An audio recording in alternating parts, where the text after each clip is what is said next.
Você pediu um sinal a Deus? Então essa oração é para você. O Salmo 23 é um dos salmos mais poderosos da Bíblia, para fortalecer a sua fé e trazer proteção para sua família. Oremos. O Senhor é o meu pastor. Nada me faltará. Deitar-me faz em verdes pastos. Guia-me mansamente às águas tranquilas.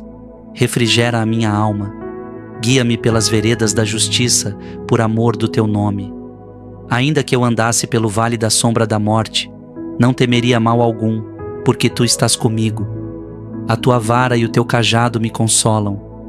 Preparas uma mesa diante de mim, na presença dos meus inimigos, onde a minha cabeça com óleo, o meu cálice transborda. Certamente que a bondade e a misericórdia do Senhor me seguirão todos os dias da minha vida, e habitarei na casa do Senhor por longos dias. E aquele que crê, escreva. Amém.